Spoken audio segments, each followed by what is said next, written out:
उनमें से हमारे डोडा के इरफान अहमद जरगर का नाम भी है और इन्हें भी अवार्ड ऑफ एक्सीलेंस 2023 दिया जा रहा है। अस्सलाम वालेकुम, आदाब नाज़रीन, आप देख रहे हैं शुभम चैनल। मैं आपका मेज़बान इदरीस फलाही। आप सबकी जानकारी के लिए बताना चाहूँगा कि कस्बा डोडा ही नहीं बल्कि ज़िला डोडा के अलावा चिनाब बेल्ट के साथ साथ जम्मू कश्मीर के सभी लोगों के लिए मुबारकबाद है। और सबसे बड़ी खुशी की बात यह है कि हमारे ज़िला डोडा के एक नौनिहाल और ख़ास सलाहियतमंद शख्स नेशनल अवार्ड के लिए सिलेक्ट हुए, नेशनल आइकन अवार्ड 2023। उन्हीं के साथ मुलाकात कराने जा रहा हूं। आपको मैं बताने की कोशिश करूंगा कि हमारे साथ इस वक्त ज़िला डोडा के एक दूरदराज इलाके भरत बगला से रहने वाले इरफान अहमद जरगर हैं। और इरफान अहमद जरगर की काबिलियत और सलाहियत के हवाले से अगर मैं आपको बताने की कोशिश करूं, चाहे इन्हें आप शौरा के अंदर अगर देखें तो शायरी में भी इनका एक बहुत ही ज़्यादा वक़ार है और काफ़ी ज़्यादा मेहनत और मशक्क़त के साथ इन्होंने शायरी पर भी दस्तरस हासिल की है।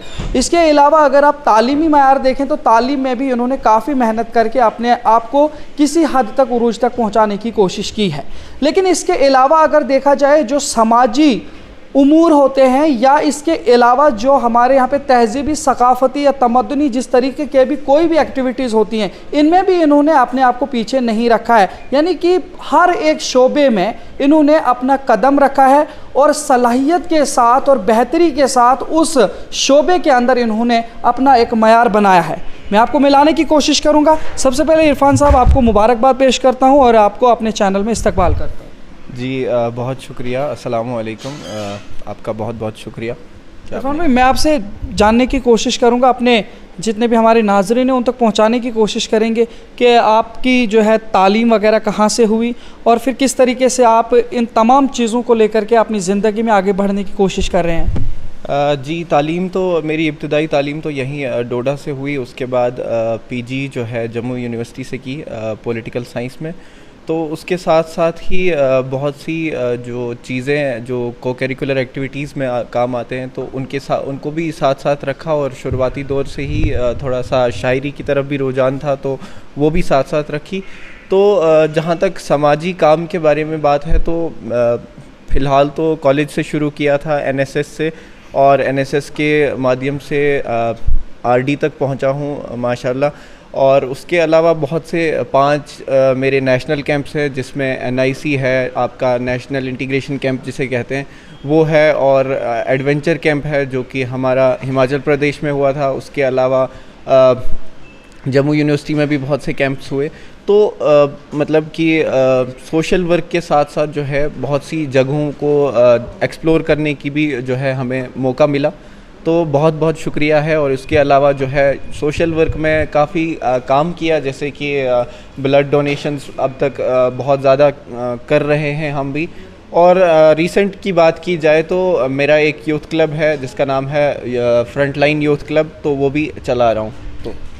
तो नाज़रीन, आपने देखा कि मुख्तलिफ़ तरीके से इन्होंने अपनी कम उम्र में ही और नौजवानी की अपनी ज़िंदगी को किसी और चीज़ में रायगा न करते हुए इन्होंने तालीम और ताल्लुम के साथ और मुख्तलिफ़ तरीके की एक्टिविटीज़ के साथ अपने आप को जोड़े रखा। जो समाजी काम बहुत ज़्यादा ज़रूरी हैं इस वक्त हमारे नौजवानों के लिए, उन तमाम चीज़ों को ये जुड़े हैं। और ये एक मिसाल भी है हमारे चिनाब बेल्ट के सभी नौजवानों के लिए कि इन्होंने अपनी तालीम को भी बरकरार रखा और उस तालीम के साथ साथ जो को करिकुलर एक्टिविटीज़ होती हैं, तालीम के साथ साथ जो एजुकेशनल इंस्टीट्यूशंस में या तालीमी इदारों में मुख्तलिफ़ तरीके की स्कीम्स या मुख्तलिफ़ तरीके की ऑर्गेनाइजेशंस या जमात होती हैं, उनके ज़रिए से जो भी काम या जो भी उमूर अंजाम दिए जाते हैं उनमें इन्होंने अपने आप को रखा।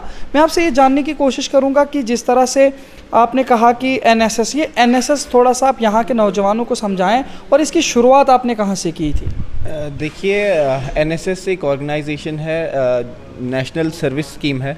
तो कॉलेज में अक्सर आपने सुना होगा या तो एनसीसी है या तो एनएसएस है। तो एनएसएस मतलब कि आप समाज के लिए क्या आपका कंट्रीब्यूशन है, एक इंडिविजुअल होने के नाते आपने क्या कंट्रीब्यूट किया है समाज को।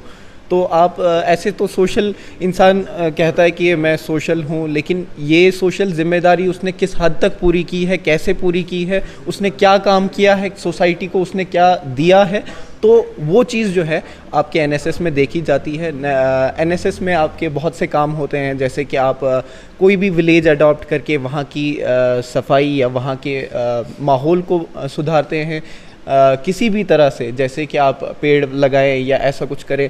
जो मैं आपको बता दूं कि हमने भी जो है अपने टाइम पे, जब मैं यहाँ कॉलेज हुआ करता था तो 2019 के दौरान, तो हमें यहाँ पे मलवास एक विलेज है वो अडॉप्ट किया था और वहाँ पे पेड़ वगैरह लगाए थे। तो एनएसएस में बहुत से काम है। इसके अलावा आपको एनएसएस के माध्यम से जो है बहुत सी चीज़ें भी मिलेंगी। आपको नेशनल कैंप्स मिलेंगे, आपको अलग अलग स्टेट्स के लोगों से मिलने का मौका मिलेगा। तो बहुत सी चीज़ें ऐसी हैं जिससे आप जो है अपने आप को इम्प्रूव करेंगे, अपने आप को एक अच्छी पर्सनैलिटी के तौर पे जो है आप बाहर ले आएंगे। तो नाज़रीन, मैं आपको बताने की कोशिश करूंगा, आज जो इनको मैं आप लोगों के सामने लाया हूं वो ये है कि यूथ एक्सचेंज प्रोग्राम हो रहा है जम्मू के अंदर, जो कि 5, 6 और 7 मई 2023 को होने जा रहा है Jammu government college for women's Gandhinagar में। और ये एक जम्मू कश्मीर के अंदर एनएसएस की तरह ही काम करने वाली एक सोशल ऑर्गेनाइजेशन है जिसका नाम है लिव फॉर अदर्स। और उनके ज़रिए से इनके किए गए सामाजिक कामों को देख करके और इन्होंने जितना भी अपनी तालीम के साथ साथ काम किए उस तमाम को देख करके उन्होंने नेशनल लेवल पे जितने भी लोगों को बुलाया है विनर्स को, उनमें से हमारे डोडा के इरफान अहमद जरगर का नाम भी है और इन्हें भी अवार्ड ऑफ एक्सीलेंस 2023 दिया जा रहा है। इसके बारे में पूरी जानकारी भी दीजिए लोगों को और थोड़ा सा मुबारकबाद पेश करते हैं। सबसे पहले तो बहुत शुक्रिया।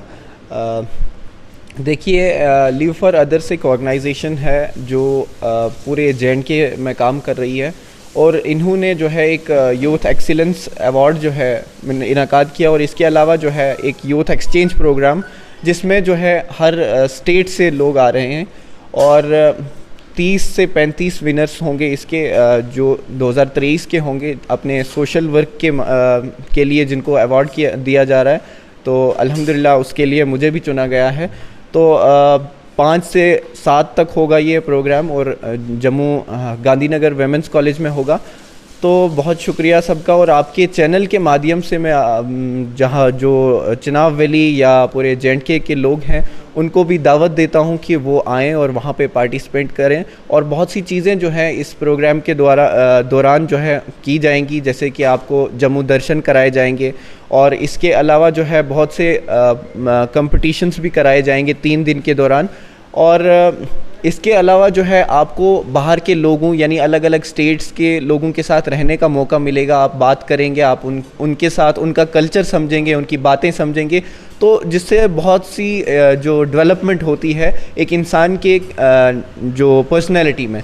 तो मेरी ये अपील है आप लोगों से कि अगर आप भी ज्वाइन करना चाहें, आपके चैनल के माध्यम से मैं लोगों तक ये बात पहुंचाना चाहूँगा कि जो भी पार्टिसिपेट करना चाहता है वो कर सकता है। लिव फॉर अदर्स के हवाले से अगर मैं आपको बताने की कोशिश करूंगा, ये भी एक होनहार एनएसएस के साथ जुड़े हुए ही थे जिन्होंने जम्मू यूनिवर्सिटी के अंदर बहुत ही ज़्यादा सोशल वर्क के साथ साथ मुख्तलिफ़ तरीके के उमूर की अंजामदही दी।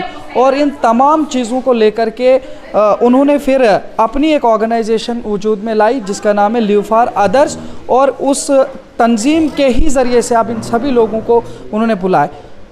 इरफान अहमद जरगर शायरी के हवाले से भी अपना एक बहुत बड़ा नाम कमा चुके हैं। इस हवाले से भी इनकी अपनी बनाई हुई कुछ शायरी के कुछ अशार आप तक पहुंचाने की इन्हीं के ज़रिए से कोशिश करेंगे। जी बहुत शुक्रिया। अपनी एक गज़ल के कुछ शेर आपके सामने पेश करूँगा। देखें कि कुछ ऐसा किरदार बना के रखा है, कुछ ऐसा किरदार बना के रखा है, खुद को एक दीवार बना के रखा है। और एक ही गाहक काफ़ी है इस सौदे में, एक ही गाहक काफ़ी है इस सौदे में, तुमने दिल बाज़ार बना के रखा है। और अंदर मेरे खस्ता हाली है लेकिन, अंदर मेरे खस्ता हाली है लेकिन, लहजे ने मायार बना के रखा है। और सब कांटों ने मिलकर मेरे दामन पर, सब कांटों ने मिलकर मेरे दामन पर फूलों का आकार बना के रखा है। और एक शेर के कितना अच्छा पेशा है ये शायर का, कितना अच्छा पेशा है ये शायर का, गम को कारोबार बना के रखा है। बहुत शुक्रिया। माशाल्लाह माशाल्लाह, बहुत खूबसूरत।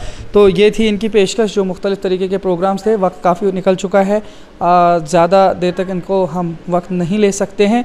आखिर पर इनको फिर से एक मुबारकबाद ही पेश करेंगे इनके मुख्तलिफ़ उमूर के ज़रिए से, और इन्हें यही हम पैगाम देंगे कि आप इसी तरह से मुख्तलिफ़ तरीके के उमूर में हिस्सा लेते रहिए और ज़िला डोडा का नाम रोशन करते रहिए। आखिर पर आपका एक मैसेज चिनाब वैली के ख़ास तौर से जितने भी हमारे नौजवान हैं जो तालीम के साथ जुड़े हैं और जो को करिकुलर एक्टिविटीज़ में पार्टिसिपेट करते हैं या नहीं करते हैं, उनके लिए कोई आपका मैसेज? जी, मैं तो चाहता हूँ कि हर एक इंसान को अगर अपनी पर्सनैलिटी बाहर लानी है तो ये बहुत ज़्यादा ज़रूरी है कि वो किसी ऐसी ऑर्गेनाइजेशन से जुड़े कि जो अपना कंट्रीब्यूशन जो है अपने समाज के लिए भी दे और लोग उनको जाने कि ये इनका कंट्रीब्यूशन है और इस कंट्रीब्यूशन की वजह से लोग उनको जाने।